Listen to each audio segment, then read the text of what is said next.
Assalamualaikum warahmatullahi wabarakatuh. Selamat siang sahabat jiwa. Berjumpa lagi dalam acara Bincang Jiwa. Kali ini akan dipandu oleh saya Nurse Jumratul Akbar yang akan menemani sahabat Bincang Jiwa semua kurang lebih selama 30 menit ke depan. Acara Bincang Jiwa ini akan kita siarkan secara langsung di fanpage Facebook PPID Rumah Sakit Jiwa Mutiara Sukma. Acara ini juga disponsori oleh PKRS dan Humas Rumah Sakit Jiwa Mutiara Sukma. Baik, sahabat jiwa semua, pada siang hari ini kita akan mengobrol tentang edukasi, tentang informasi terkait dengan kesehatan.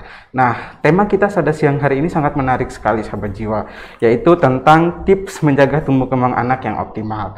Nah, di siang hari ini telah hadir di tengah-tengah kita dan tentunya saya tidak sendiri, yaitu telah hadir dokter spesialis anak, yaitu Dr. Christopher May Pamaji, MBiomed spesialis anak. Ya. Selamat siang, Dok. Ya, selamat siang Mas Akbar. Ya, baik. Selamat siang juga sahabat jiwa di rumah. Ya, baik, Dok. Baik, gimana kabarnya hari ini, Dok? Sehat? Sehat. Gimana? Iya. Syukur alhamdulillah. Jadi berbicara tentang tips menjaga tumbuh kembang yang anak yang optimal, Dok. Iya. Nah, sebelum kita ke tema nih, Dok, apa sih yang dimaksud dengan tumbuh kembang anak itu sendiri, Dok? Ya, tumbuh kembang itu sebenarnya terdiri dari dua. Ya. Yang pertama itu ada pertumbuhan dan yang kedua ada perkembangan. Ya. Kalau kita membahas tentang pertumbuhan, itu maksudnya adalah pertambahan ukuran atau dan juga bentuk atau struktur dari tubuh. Jadi dari bayi kecil menjadi orang dewasa, sel-selnya akan bertambah. Jadi itu pertambahan yang kita bisa nilai misalnya dari berat badan, tinggi badan, dan lingkar kepala. Itu indikator untuk pertumbuhan. Kemudian selain ukuran tubuh juga ada kematangan organ-organ. Dari otak yang misalnya masih kecil, kemudian akan berkembang menjadi otak yang matang. Dan seluruh organ tubuh, baik hati, ginjal, maupun yang lain. Nah, tapi indikator yang kita bisa lihat adalah tadi, panjang badan, berat badan, dan lingkar kepala. Yang kalau tentang perkembangan, ada beberapa aspek. Perkembangan ini merupakan proses yang lebih kompleks. Jadi kita menilai koordinasi antar masing-masing organ. Itu contohnya misalnya kemampuan dia untuk berbicara.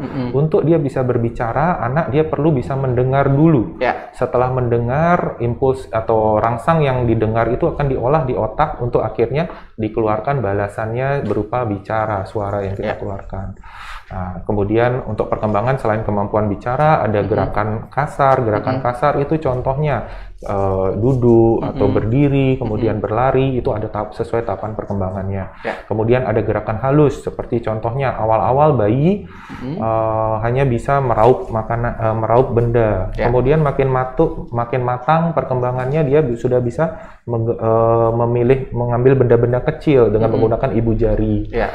Terus kemudian ada personal sosial, maksudnya kemandiriannya dari yang dia belum bisa ngapa-ngapain sampai akhirnya bisa memakai pakaian sendiri, makan sendiri. Dan kemudian yang tadi, jadi ada 4 untuk perkembangan aspek yang kita nilai. Yang pertama adalah gerakan kasar, gerakan halus, kemudian bahasa, dan kemudian personal sosial atau kemandirian, dan kemampuan bersosialisasi dengan sekitarnya. Karena kita hidup di dunia ini sebagai makhluk sosial, bukan individual juga. Baik. Tadi juga disinggung, Dok, untuk motorik kasar, terus motorik halus. Nah, kalau contoh untuk motorik halusnya sendiri itu seperti apa, Dok? Motorik halus tergantung dengan usia. Jadi tahapan perkembangan itu merupakan proses yang bisa kita ramalkan. Jadi untuk anak hampir sebagian besar semuanya mengikuti proses pola yang bisa diprediksi atau bisa diramal. Misalnya untuk gerakan kasar, kita bilang dari gerakan kasar dulu. Gerakan kasar perkembangan itu bersifat mengarah dari atas ke bawah. Jadi misalnya bayi usia 2-3 bulan itu yang tahapan pertama yang dia bisa adalah harus kepalanya sudah bisa tegak. Ya. Nah, terus kemudian makin lama dia akan makin turun ke bawah. Jadi setelah kepalanya bisa tegak di usia 3 bulan, jadi maksudnya misalnya ditengkurepin, dia sudah bisa ngangkat kepala di usia 3 bulan, angkat pergelangan. Terus kemudian selanjutnya dia akan turun tadi ke leher dan ke tangan, terus kemudian ke badan. Jadi usia 4 bulan misalnya dia sudah bisa mulai bolak-balik badan. Kemudian usia 6 bulan dia sudah bisa otot badannya sudah kuat untuk menyangga tubuhnya, dia sudah bisa duduk. Terus kemudian baru turun ke bawah nanti sekitar usia 7 bulan, 8 bulan dia mulai bisa ngerangka, terus kemudian 9, 10 bulan dia bisa berdiri dengan pegangan, bahkan di 12 bulan dia bisa jalan, baru ke bawah untuk perkembangannya. Itu untuk gerakan kasar. Misalnya untuk gerakan halusnya, dari tadi bayi awal-awalnya kalau ngelihat sesuatu tertarik dengan benda dia akan meraup, jadi kasar dia kayak gini jarinya. Makin lama makin matur perkembangan otaknya, terus kemudian skill-skillnya mulai berkembang, dia sudah bisa menggunakan jari jemarinya untuk mengambil barang. Seperti itu. Baik dok. Ini tadi menarik sekali sahabat jiwa yang disampaikan oleh Pak Dokter. Nah, gimana nih dok untuk ciri-ciri daripada pertumbuhan dan perkembangan anak yang baik itu seperti apa dok? Ciri-cirinya, ciri-cirinya tadi dia harus mengikuti pola yang teratur, jadi prediksi bisa kita ramalkan. Jadi nggak mungkin anak misalnya dia bisa jalan tanpa dia melewati proses berdiri dulu, atau misalnya nggak mungkin dia bisa duduk dulu tanpa kepalanya tegak di usia 3 bulan. Nah, jadi pertama ciri-ciri tumbuh kembang yang baik adalah dia mengikuti pola yang bisa diramalkan. Kemudian yang kedua, ciri-cirinya ada tahapan yang dia tidak bisa di skip. Mungkin kalau untuk ciri-ciri nggak ada ciri-ciri khusus sih sebenarnya. Ya seperti tadi pola perkembangan itu pola yang bisa diramalkan. Bisa diramalkan sesuai dengan umurnya tadi dok ya. Iya. Umur 2-3 bulan itu udah bisa membentuk tubuh dan lain sebagainya. Untuk gerakan kasarnya. Misalnya untuk bicaranya nih. Bicaranya awal-awal dia hanya misalnya umur 2 bulan dia cuma bisa ngeluarin kata a mulai ngeluarin suara-suara tanpa berarti. Terus misalnya usia 4 bulan dia bisa mengeluarkan suku kata yang sama, misalnya papa, mama, dada 4-6 bulan, tapi belum berpengertian. Nah, nanti di usia 7-8 bulan mulai berpengertian. Jadi mama dia untuk ibu, papa untuk bapak. Baru nanti di usia 1 tahunan dia bisa mengeluarkan beberapa kata, misalnya maem, pergi. Berarti udah beberapa suku kata yang dia bisa. Dan nanti 15 bulan ke atas dia bisa menggabungkan beberapa kata, misalnya mau makan, kayak gitu. Baik, sahabat jiwa semua, tadi udah kita singgung terkait dengan tema kita pada siang hari ini. Baik, perlu saya ingatkan kepada sahabat jiwa semua, acara ini kita siarkan secara langsung di fanpage Facebook PPID Rumah Sakit Jiwa Mutiara Sukma. Bagi sahabat jiwa semua yang ingin bertanya terkait tema kita pada siang hari ini, bisa langsung ditanyakan di kolom komentar Facebook PPID Rumah Sakit Jiwa Mutiara Sukma. Baik, sahabat jiwa semua, kita sekarang sudah bergabung dengan narasumber Dr. Chris, yaitu membahas tentang tips menjaga tumbuh kembang anak yang optimal. Nah, ini menarik dok, tips untuk menjaga tumbuh kembang yang optimal. Sebelum ke tipsnya dok, mengapa tumbuh kembang anak itu harus optimal dok? Jadi setiap anak itu memiliki potensi genetik tertentu. Jadi misalnya memang ada itu tidak bisa kita rubah. Misalnya anak dengan IQ turunan tinggi ya memang dia syukur itu karunia. Tapi memang ada walaupun dia dilahirkan dengan genetik yang bagus, tapi kalau dia tidak dijaga tumbuh kembangnya, dia tidak akan mencapai potensi yang optimal atau kemampuannya yang paling tinggi. Itu yang bisa kita rubah. Jadi jangan sampai ada harta karun yang tidak dipoles. Jadi emas yang itu tujuan kita di sini sebagai orang tua adalah menjaga agar proses itu kondusif untuk anak itu dapat bertumbuh dan berkembang dengan sebaik mungkin, mencapai potensi yang maksimal dari dirinya. Baik. Tadi menarik dok untuk untuk mengatasi pertumbuhan yang optimal. Nah, sejak kapan sih seorang anak itu mulai tumbuh kembangnya dok? pertumbuhan dan perkembangan mulai umur berapa, Dok? Iya, untuk pertumbuhan perkembangan sebenarnya dimulai sejak dari dalam kandungan pada saat proses konsepsi atau kita mengenal dengan 1000 hari pertama. 1000 hari pertama. Jadi bukan dari lahir aja. Proses untuk mencapai tumbuh kembang yang optimal itu sebenarnya mulai diperhatikan dari sejak awal kehamilan atau sejak proses pembuahan. Itu justru itu penting karena kalau ada kelainan, misalnya ibu mengkonsumsi obat-obatan yang berbahaya buat bayi, terutama di trimester pertama atau 3 bulan pertama kehamilan, itu justru akan berbahaya buat bayinya, bisa menyebabkan bayinya mengalami kecacatan, misalnya menjadi tuli atau gangguan jadi buta atau kelainan jantung dan lain-lain. Terus kemudian seandainya ibunya terkena infeksi TORCH terutama, itu yang harus juga pemeriksaan screening kehamilan pada ibu itu menjadi sangat penting pada anak. Jadi apabila ibunya mengalami infeksi, itu harus segera ditangani.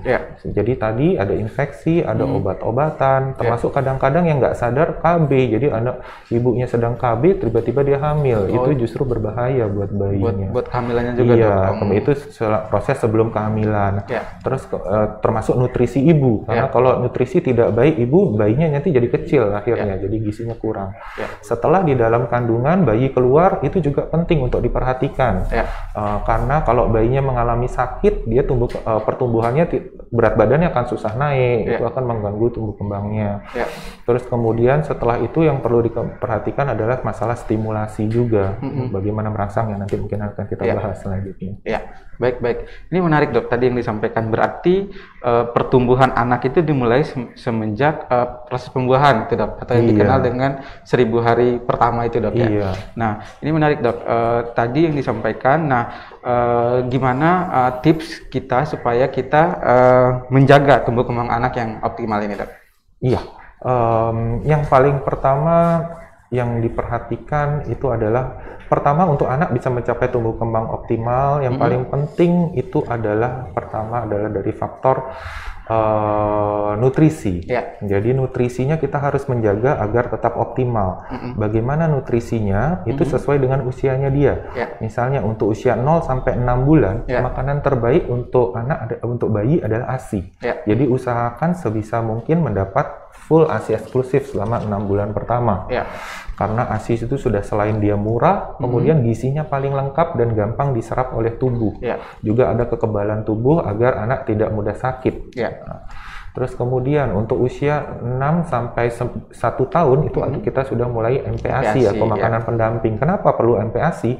Karena kandungan gizi ASI setelah 6 bulan itu akan berkurang, tidak cukup untuk mengejar pertumbuhan anak yang cepat atau pesat, di mana zat besinya sudah mulai turun di ASI, kemudian proteinnya dia butuh lebih, maka dibutuhkanlah MPASI atau makanan pendamping ASI.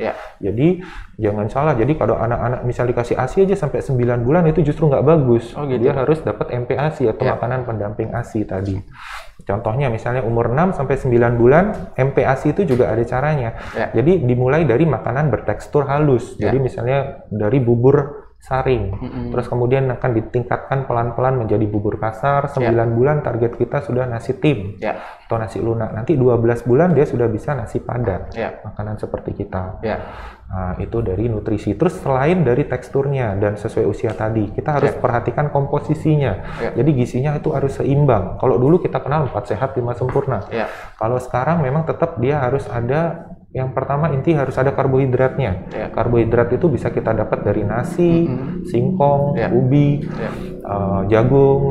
Itu. Terus kemudian ada proteinnya. Protein itu ada hewani, ada nabati. Yang hewani contohnya daging ayam, sapi, ikan, telur, itu protein hewani. Terus kemudian nabati seperti tahu tempe, susu juga bisa, itu sumber protein. Terus kemudian harus ada sayurnya, komponen berikutnya. Terus kemudian berikutnya adalah ada lemak atau minyak. Bisa dari olive oil atau misalnya dari butter, itu bisa juga. Itu harus seimbang menunya. Itu dari nutrisi. Terus kemudian tips kedua selain memenuhi kebutuhan nutrisinya adalah yang paling penting stimulasi. Jadi selain nutrisi kita harus memberikan stimulasi. Jadi contohnya anak misalnya setelah dia bisa duduk di usia 6 bulan kita berikan dia permainan-permainan yang sesuai dengan usianya dia untuk melatih koordinasi antara penglihatan dengan tangan jari jemarinya. Terus kemudian dilatih dibacakan dongeng atau didengarkan musik untuk menstimulasi agar dia lebih cepat bicaranya. Dan lain-lain. Itu nanti tips stimulasi sesuai dengan tahapan usianya dia. Terus setelah makanan, nutrisi, stimulasi, yang kedua adalah imunisasi. Ini yang ketiga, imunisasi ini cukup penting karena kalau anak-anak itu sering sakit, dia akan mengganggu pertumbuhannya terutama. Jadi dia berat badannya susah naik, jadi tingginya juga susah berkembang, lingkar kepalanya juga nggak baik. Jadi penting imunisasi. Imunisasi ini merupakan proses kita memberikan kuman yang dilemahkan ke dalam tubuh bayi. Kuman ini tidak bisa nyebabin sakit, tapi dia bisa merangsang kekebalan tubuh atau antibodi yang kita kenal. Jadi kalau dia terkena kuman yang sesungguhnya, dia sudah punya tentara buat ngelawan si kuman itu. Itu tujuan imunisasi. Imunisasi ini ada dua, ada imunisasi dasar maupun imunisasi tambahan. Untuk imunisasi dasar itu tercover oleh pemerintah. Nah, cuma sayangnya memang ada beberapa imunisasi yang belum tercover, itu masuk dalam imunisasi tambahan. Yang mana yang penting, dua-duanya penting. Semua imunisasi penting, karena itu tujuannya untuk kuman yang berbeda-beda. Nah, contohnya imunisasi tambahan. Kalau yang dasar seperti kita tahu begitu lahir di hepatitis B, 1 bulan BCG polio, 2 bulan DPT, 9 bulan campak, 18 bulan ada DPT dan campak ulang. Nah, itu dasar. Nah, cuma kadang-kadang yang orang tua tidak tahu ada imunisasi tambahan. Tambahan itu seperti contohnya di usia 2 bulan. Ada imunisasi PCV. PCV itu imunisasi buat infeksi paru-paru dengan tanda demam, batuk, sesak. Nah, ini imunisasi ini penting diberikan terutama masa pandemi. Kemudian ada imunisasi buat mencret atau rotavirus. Baik dok. Tadi Pak Dokter juga menjelaskan tentang nutrisi dok ya, nutrisi 0 sampai 3 bulan sampai 6 bulan untuk tips menjaga tumbuh kembang anak yang optimal. Nah, berarti ada pengaruhnya juga dok tadi yang disinggung sebelumnya bahwa nutrisi di dalam kandungan itu mempengaruhi tumbuh kembang anak juga atau gimana dok?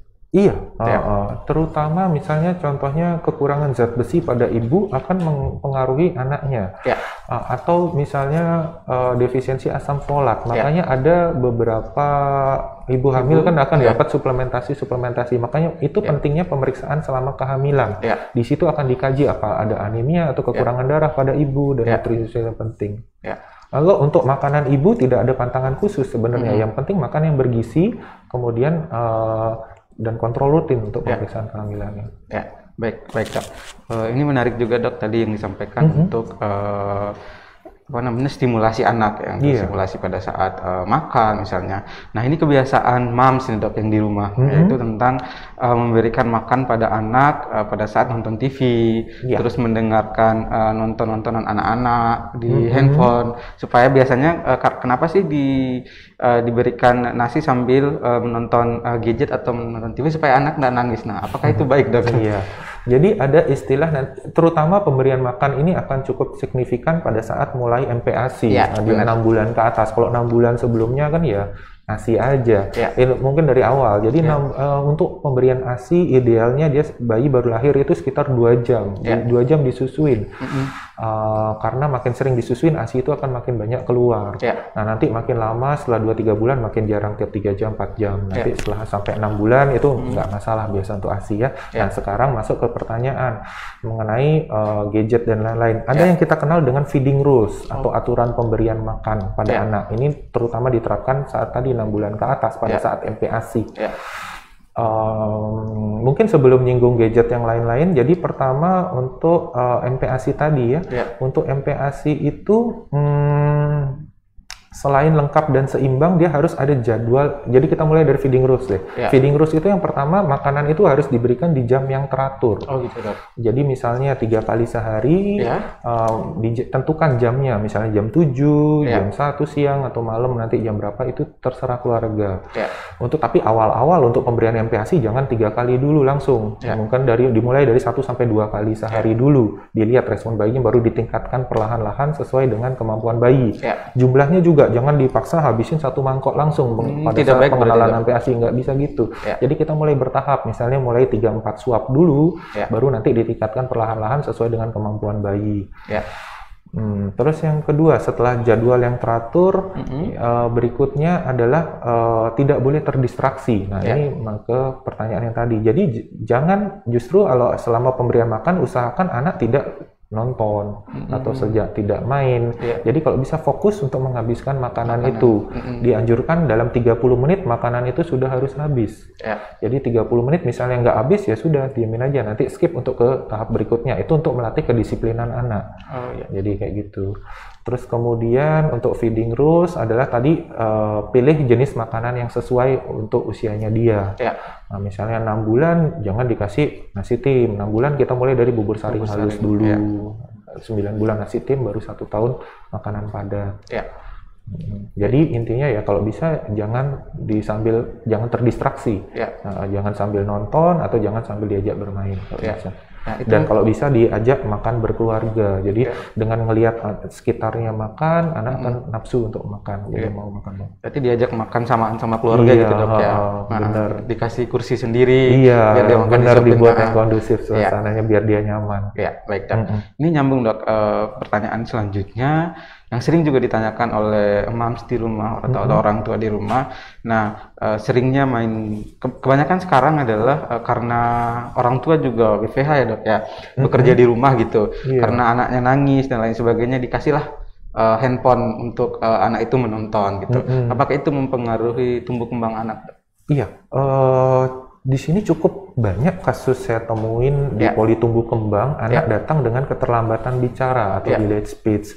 Dan paling sering gangguan keterlambatan bicara ini disebabkan oleh kurang stimulasi. Kurang stimulasinya karena ya itu tadi, jadi biar orang tuanya nggak repot, dia lagi kerja, anaknya nangis, akhirnya dikasih gadget biar dia tenang, dia nggak nangis. Tapi ini bahayanya, jadi pemberian gadget tidak dianjurkan untuk anak di bawah 2 tahun. Yang pertama, di atas 2 tahun boleh diberikan, tapi dengan diatur waktunya, jangan kelamaan, misalnya sekitar 1 jam sehari. Dan pemberiannya pun harus ada, misalnya kalau dia berhasil melakukan gugus tugas yang kita inginkan untuk melatih. Jadi sebagai ada reward punishment. Jadi sebagai bentuk reward mungkin bisa kita berikan gadget itu 1 jam, tapi jangan dilepas juga pada saat memberikan gadget itu, didampingi dia. Jadi dijelaskan, dipilih program apa yang akan diberikan, terus kemudian didampingin. Itu bisa salah satu stimulasi kita untuk melatih anak berlatih bicara. Misalnya contoh film kartun, kemudian diajak untuk berkomunikasi, berinteraksi selagi menonton film tersebut. Berarti diajak atau didampingi ya anaknya? Iya, harus didampingi, programnya dipilih dan kemudian diajak interaksi, dijelaskan tujuannya. Berarti tidak baik kita memberikan langsung kepada si anak, ini nih handphone gitu, tolong nonton sendiri gitu. Itu kebiasaan di rumah biasanya. Nah, itu nanti kendalanya nanti sering datang ketemu saya bentar lagi dengan terlambat bicara. Jadi karena itu pasif, dia jadi ngerti. Dengan itu untuk biasa sering anak itu diajak ngomong ngerti, tapi untuk ngungkapinnya susah karena dia jarang distimulasi. Jadi main gadget aja terus, jadi bahasanya satu arah, komunikasi ini dia cuma bisa denger, tapi untuk ngeluarinnya susah. Baik, Dok. Ini menarik, Dok, perbincangan kita pada siang hari ini. Nah, sebelum kita lanjutkan pembicaraan atau perbincangan kita, saya ingatkan lagi kepada sahabat jiwa semua yang ingin bertanya terkait tema kita pada siang hari ini, bisa langsung ditanyakan di kolom komentar Facebook PPID Rumah Sakit Jiwa Mutiara Sukma. Karena tema kita pada siang hari ini sangat menarik sekali untuk teman-teman yang baru menikah, misalnya ada program anak, terus yang baru melahirkan, baru anak 1 sampai 3 bulan, atau bahkan orang tua yang sudah memiliki anak gitu. Nah, sahabat jiwa semua, tema kita pada siang hari ini yaitu tips menjaga tumbuh kembang anak yang optimal. Nah, tadi Dok yang dijelaskan adalah tentang stimulasi bicara. Nah, bagaimana sih Dok trik dan tips yang baik untuk moms di rumah atau orang tua di rumah untuk stimulasi bicara itu sendiri, Dok?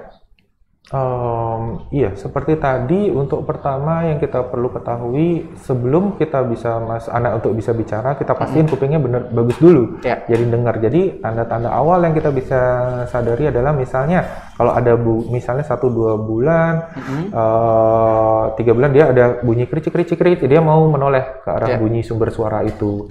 Terus kemudian nanti setelah dia mengenal nama, dia dipanggil sudah mau noleh ke namanya.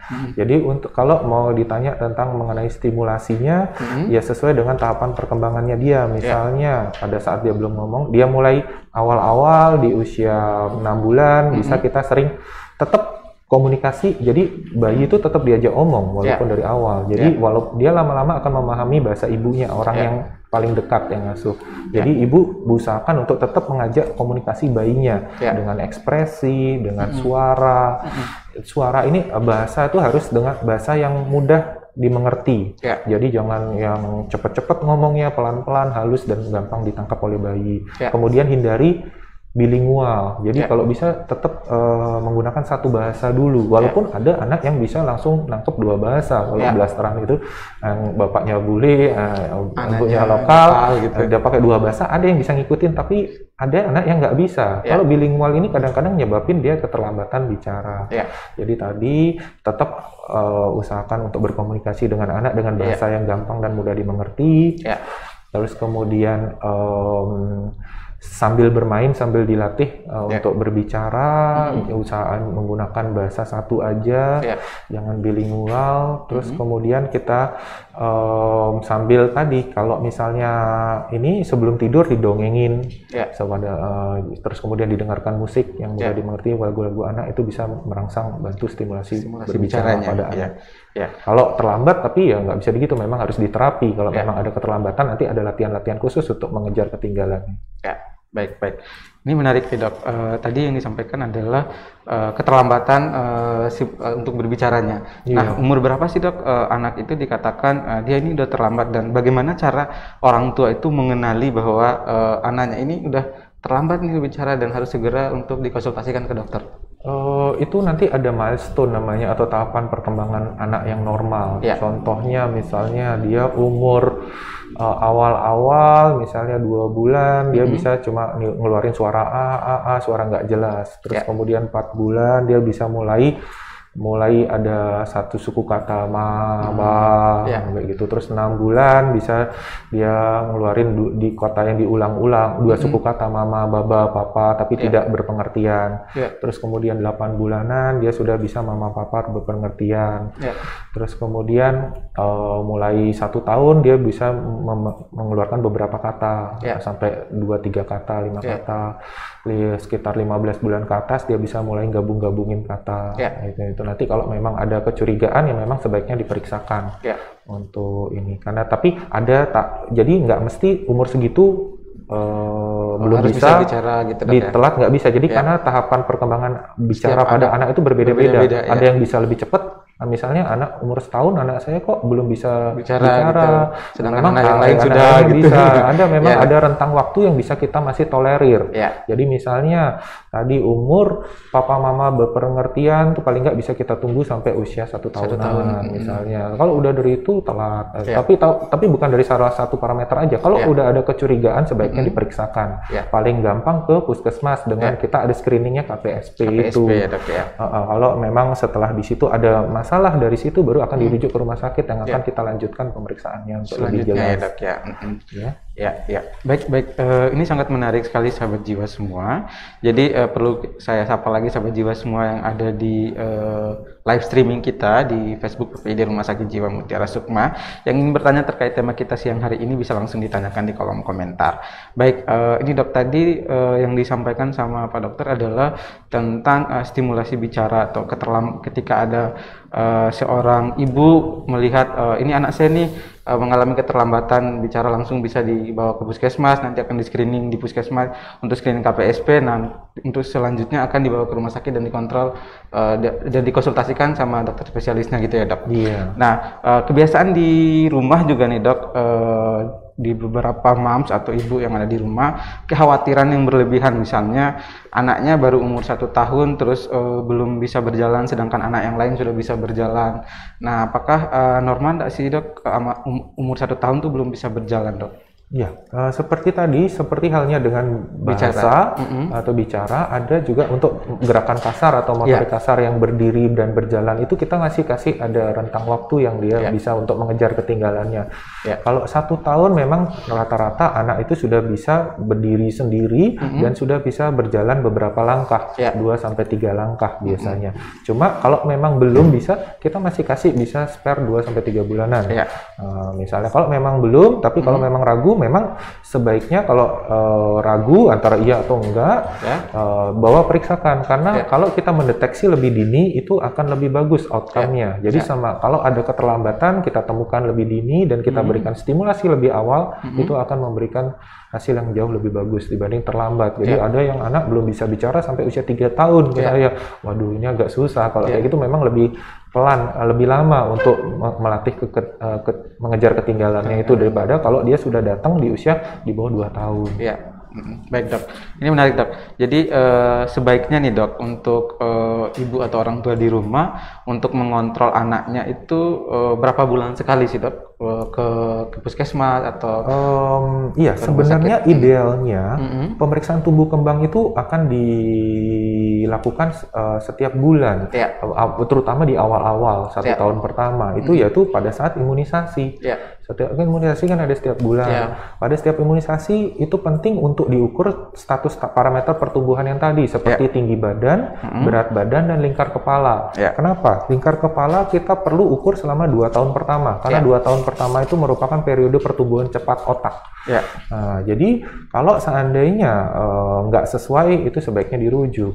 Nah, terus kemudian berat badan, jadi tinggi badan, untuk tahu misalnya ASI-nya cukup nggak yang kita kasih. Jadi kalau berat badannya atau gizinya kurang, bisa ditangani lebih cepat. Atau misalnya kelebihan juga nggak bagus, jadi berat badan itu tetap harus dijaga ideal, jangan kurang, jangan lebih. Karena kalau kegemukan, anaknya misalnya takutnya zaman dulu anaknya kurus, takut dikasih nangis dikasih susu, karena dikasih susu, apalagi susu formula bukan ASI, itu ada resiko obesitas pada bayi. Kalau bayinya kegemukan dari awal, nanti resiko kedepannya dia untuk menjadi obesitas, sakit jantung, darah tinggi jauh lebih tinggi dibanding bayi yang status gizinya normal. Ideal, ya, dok, jadi setiap imunisasi penting ya untuk diukur berat badan, tinggi badan, lingkar kepala, dan dijelaskan di mana status gizinya sesuai nggak untuk usianya dia. Nah, selain pertumbuhan, perkembangannya juga dipantau, bisa ditanyakan, misalnya umur segini sudah bisa ngapain sih, sesuai nggak usianya, itu screening kasar setiap imunisasi. Baik dok, ini menarik dok, tadi yang dijelaskan adalah kebiasaan di kampung nih dok, di rumah juga melihat anak yang gemuk itu gemes jadinya dok. Iya dok, biasanya begitu. Jadi melihat anaknya gemuk itu senang, terus dikasih makan, padahal bahayanya juga lebih berbahaya dok. Sekarang di mana-mana nggak ada kekurangan nggak bagus, kelebihan juga nggak bagus. Baik, itu yang perlu kita perhatikan. Kalau kegemukan juga nanti susah dia untuk geraknya, jalannya juga nanti lebih susah menopang berat badannya. Iya dok, baik. Ini sangat menarik sekali dok yang kita bahas, yang kita perbincangkan dari tadi dok, tentang tumbuh kembang anak. Nah, tanda bahaya apa sih dok yang diwaspadai oleh orang tua terkait dengan tumbuh kembangnya yang dilihat oleh orang tua? Kalau tumbuh kembang tadi kita bilang antara pertumbuhan dan perkembangan. Misalnya pertumbuhan, kalau dilihat kalau yang bahaya tadi, kalau misalnya kekurusan, kalau misalnya harusnya diperiksa setiap imunisasi, itu akan terdeteksi mulai dia gizi kurang. Nah, tapi kadang-kadang kalau takutnya dia bolong-bolong imunisasinya, dia nggak lolos dari follow up. Nah, yang bisa dilihat misalnya ada yang namanya gizi buruk. Gizi buruk itu ciri atau marasmus yang kita kenal. Itu ciri-cirinya anaknya terlihat kurus sekali. Terus iganya iga gambang. Tulang rusuknya kelihatan semua. Terus habis itu tulang-tulang lemak lipatan pahanya kelihatan sekali. Itu segeralah bawa ke sarana kesehatan, itu gizi kurang. Kalau kelebihan gemuk ya harus ditimbang. Itu untuk berat badan kita pantaunya bukan berdasarkan usia, sekarang lebih akurat. Karena misalnya kalau biasa kita sering menggunakan KMS berat badan berdasarkan usia. Nah, tapi yang lebih kita lihat untuk menilai status gizi sekarang adalah berat badan berdasarkan tinggi badan. Karena kalau berdasarkan usia, misalnya anak usia 1 tahun, ada yang tinggi, ada yang pendek. Jadi berat badannya nggak bisa kita pukul rata, nggak bisa sama. Nah, jadi lebih akurat kita menilai status gizi itu dari tinggi badan. Jadi untuk tinggi misalnya 1 meter, berapa berat badannya? Itu yang kita lihat. Itu yang perlu diukur, berat badan berdasarkan tinggi badannya untuk menilai status gizi. Ya, baik. Ini baik dok. Untuk pertanyaan selanjutnya nih dok.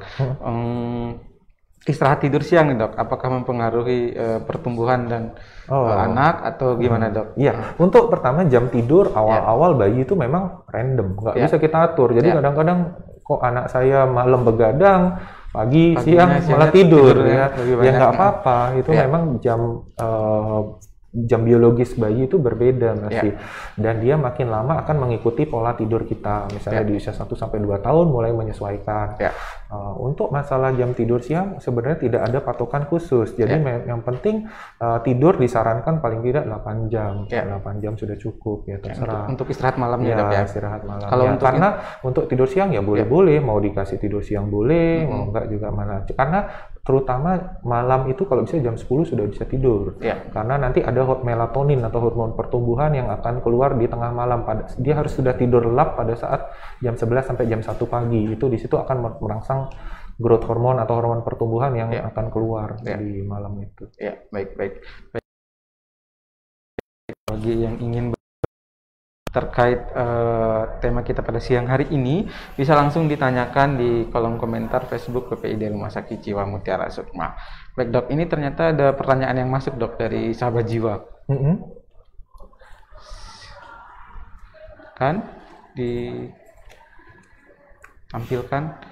Baik, sahabat jiwa semua, acara live streaming Facebook PPID Rumah Sakit Jiwa ini akan kita siarkan secara langsung di fanpage Facebook PPID Rumah Sakit Jiwa setiap hari Kamis pukul 13.00 dok.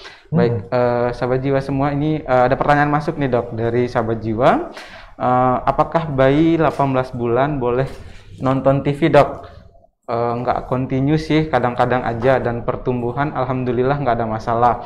Aktivitas aktif banget dan verbalnya juga sudah cukup bisa dimengerti dan nyambung. Terima kasih infonya dok. Iya, kalau untuk sarannya memang gadget dan nonton itu di atas 2 tahun. Tapi kalau 18 bulan mau dicoba ya boleh seperti tadi.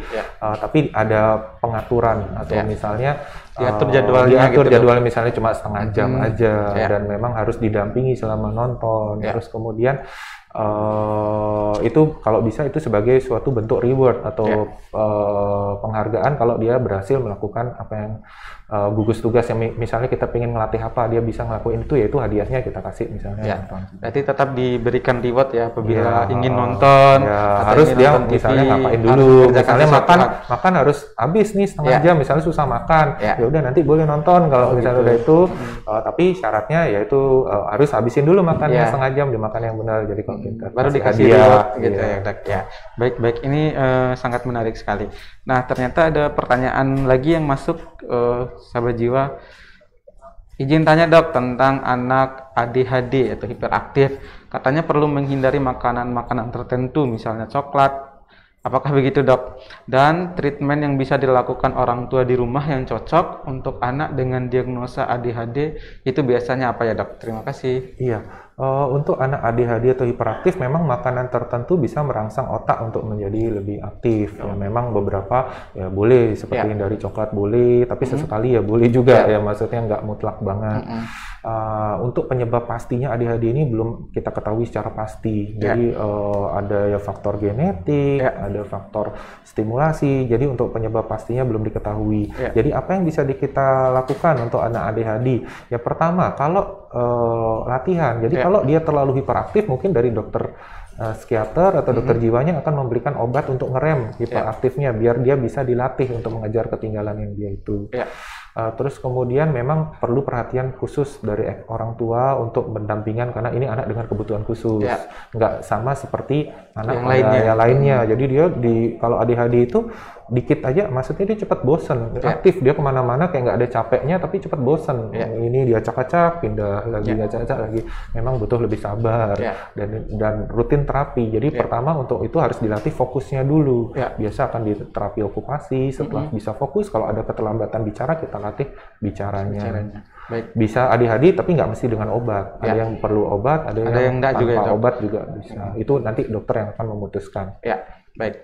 Nah, untuk kasus seperti ini dok, di rumah sakit jiwa sendiri gimana dok? Untuk di anaknya, terapi apa saja yang bisa dilakukan kalau di rumah sakit dok? Iya, untuk apabila ada anak kecurigaan ADHD, akan kita kaji dulu sampai seberat mana kelainannya. Misalnya, kalau ada ADHD itu ada yang dia kurang fokus aja, atau ada yang hiperaktif aja, atau ada gabungan dua-duanya, kurang fokus dan hiperaktif. Yang mana yang itu akan kita tentukan untuk terapinya tergantung dan seberapa besar anak itu bisa menangkap latihan yang diajarkan. Itu nanti tergantung itu kasusnya beda-beda, setiap individu beda-beda. Baik dok. Jadi untuk di rumah sakit jiwa sendiri dok, kasus paling banyak yang Pak Dokter temui kasus seperti apa terkait dengan tumbuh kembang atau yang lainnya dok? Kalau secara keseluruhan gangguan tumbuh kembang yang paling sering ditemukan itulah gangguan bicara atau delayed speech, itu kasus yang paling sering. Dan gangguan bicara ini ada banyak. Jadi bisa karena dia gangguan pendengaran. Contohnya misalnya dia ada tuli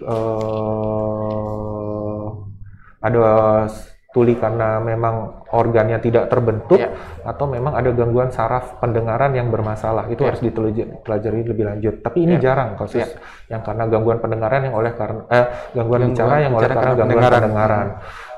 Terus yang kedua ada gangguan bicara oleh karena autis. Atau misalnya anak dengan autis biasanya sering kita temukan dengan telat bicara. Selain itu anaknya yang paling pas dia tidak mau bersosialisasi dengan anak yang lain. Jadi kayak dia punya dunianya sendiri.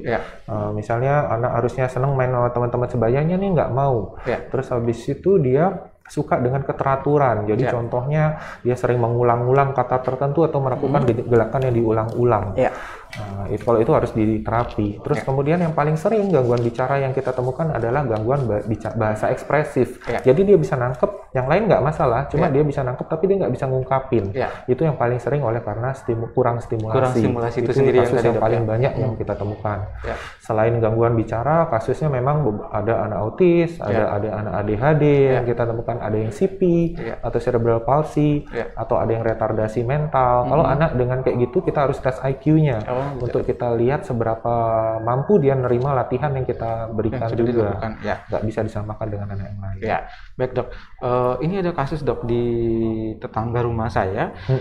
Ada anak umur 3 tahun perempuan, dia hiperaktif sekali. Terus dia tidak bisa bicara di umur 3 tahun sampai sekarang belum bisa bicara dok. Nah tapi untuk ketika kita panggil dia dengar deh, dia noleh terus hanya bisa teriak ya gitu aja dok. Kalau untuk berbicara kan tadi yang disampaikan sama Pak Dokter umur 1 tahun itu sudah demam, sudah menyusun kata-kata. Nah kalau seperti itu gimana dok kasusnya? Dibawa terapi, diperiksakan. Pertama harus kita screening, memang dia telinganya bagus atau enggak dengan pendengaran. Terus kemudian dilatih. Jadi setelah misalnya kupingnya bagus, pendengarannya tidak ada masalah, baru kita kaji. Mungkin kalau dia hiperaktif, apa perlu obat, itu dokter psikiater yang akan memutuskan untuk ngerem hiperaktifnya. Yang paling penting adalah stimulasi dan terapi latihannya. Jadi dia harus dilatih fokus dulu. Jadi kalau dia masih hiperaktif, nggak bisa. Dia kalau nggak bisa fokus, agak susah kita untuk melatih bicaranya. Untuk apa yang kita ajarin nggak masuk anaknya. Itu harus dilatih fokusnya dulu, baru dilatih bicaranya pelan-pelan. Baik dok. Kalau untuk selanjutnya dok, di rumah sakit jiwa sendiri terapis apa saja yang kita miliki di rumah sakit jiwa itu dok? Untuk di sini cukup lengkap. Kita sudah punya, pertama ada terapi okupasi. Terapi okupasi biasanya mungkin dokter jiwanya yang lebih kompeten, tapi untuk saya gambaran umumnya kita punya terapi okupasi. Dokter rehab medik yang lebih kompeten. Jadi terapi okupasi itu biasa untuk melatih daily activity. Misalnya kalau orang belum bisa makan menggunakan sendok garpu atau pasca stroke dia belum bisa pakai, jadi hilang kemampuan yang dia sudah bisa sebelumnya, aktivitas hari-harinya dilatih di terapi okupasi. Atau misalnya kalau untuk bagian anak dia ngelatih fokus misalnya, jadi anaknya kalau diajak ngomong nggak mau natap, nggak mau kontak mata sama orangnya, itu susah kita ngajarin. Nah itu nanti ada di latihan di terapi okupasi. Terus kemudian ada fisioterapi, misalnya fisioterapi ini untuk gangguan motorik kasar. Kayak saya bilang, misalnya umur 1 tahun dia belum bisa duduk, atau 2 tahun dia belum bisa berdiri. Nah itu ada latihannya untuk fisioterapi. Terus kemudian ada terapi bicara untuk yang sering yang gangguan bicara tadi.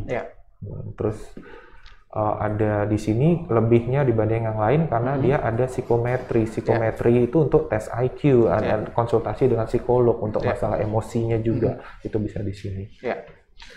Untuk pelayanan tadi yang dijelaskan dok, mulai dari hari apa sampai jam berapa dok? Pelayanan yang ada di rumah sakit jiwa dok? Pelayanan apa ini? Pelayanan poli untuk anaknya dok. Oh, kalau pelayanan poli anak di sini saya ada hari Senin sampai hari Jumat jam 8 sampai jam 10 pagi. Jam 8 sampai jam 10 pagi dok. Baik. Untuk diketahui semua oleh sahabat jiwa, Pak Dr. Kris itu ada di rumah sakit jiwa dari hari Senin sampai hari Jumat ya dok ya. Bagi sahabat jiwa semua yang ingin konsultasi langsung sama Pak Dokter bisa langsung datang ke rumah sakit jiwa. Kita buka mulai dari jam 8 pagi sampai jam 10 pagi melalui alur pendaftaran itu sendiri ya dok ya. Yang ada di rumah sakit jiwa Mutiara Sukma. Baik dok, terasa mungkin dok waktu kita sudah lebih dari 30 menit dok. Sudah lebih dari 30 menit.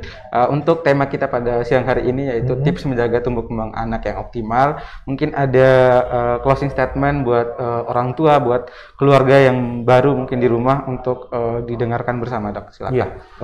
Ini memang anak itu merupakan titipan Tuhan yang harus kita jaga dengan baik agar bisa dapat bertumbuh dan berkembang dengan optimal. Jadi anak itu bukan orang dewasa yang dikecilkan. Ada berbagai masalah tahapan pertumbuhan dan perkembangan yang harus kita pantau dan kita jeli untuk mengatasinya. Karena apabila ada keterlambatan, deteksi dini itu merupakan hal yang paling penting. Jadi kita semakin cepat kita stimulasi akan memberikan hasil yang lebih baik. Jadi tipsnya yang pertama, untuk dapat bertumbuh dan berkembang yang optimal, pertama harus ada kasih sayang di keluarga. Buatlah suasana yang kondusif di keluarga. Terus kemudian penuhi kebutuhan pangan sandang papannya, nutrisi terutama nutrisinya harus baik. Jadi berikan makanan sesuai jam yang ideal, pagi, siang, malam misalnya, dengan bukan jumlahnya aja, tapi jenisnya harus seimbang. Komposisinya ada karbohidrat, protein, sayur, buah, dan minyak. Terus kemudian selain nutrisi, stimulasi, berikan stimulasi pada anak. Jadi harus dilatih untuk sesuai dengan tahapan perkembangannya dia. Terus kemudian yang paling terakhir adalah lengkapi imunisasinya, baik imunisasi dasar maupun tambahan, agar anak tidak gampang sakit-sakitan. Prinsipnya kita lebih baik mencegah daripada ngobati. Karena apabila kalau dia sakit, mencret, dirawat inap akan memberikan biaya pengobatan yang lebih besar. Orang tuanya nggak bisa kerja, malah lebih repot. Jadi lengkapi imunisasi dasar maupun tambahan. Yang terakhir baru untuk yang mempengaruhi tumbuh kembang adalah faktor genetik. Kalau genetik udah nggak bisa diubah. Yang bisa kita optimalkan adalah nutrisi, stimulasi, dan imunisasi. Baik, sahabat jiwa semua, terasa waktu yang sudah kita berbincang sama Pak Dokter pada siang hari ini sudah selesai. Sebenarnya masih banyak pertanyaan-pertanyaan yang ingin disampaikan dok. Mungkin di lain waktu ya dok ya, kita berbicara lagi tentang tema yang lain ya dok. Baik, sahabat jiwa semua, kami tim daripada Bincang Jiwa mengucapkan terima kasih yang sudah menonton di live streaming Facebook di Rumah Sakit Jiwa Mutiara Sukma. Baik, perlu kita ingatkan lagi bahwa acara ini akan kita siarkan secara langsung setiap hari Kamis pukul 13.00 di Facebook PPID Rumah Sakit Jiwa Mutiara Sukma. Karena ini masih di masa pandemi, jangan lupa sahabat jiwa semua yang ada di rumah, yang lagi bekerja, yang lagi di mana saja, untuk tetap mengikuti protokol kesehatan, yaitu dengan menggunakan masker, menjaga jarak, mencuci tangan menggunakan sabun. Saya dan tim Bincang Jiwa mengucapkan terima kasih. Assalamualaikum warahmatullahi wabarakatuh dan selamat siang. Terima kasih, Dok. Ya, makasih juga Iya. sama-sama.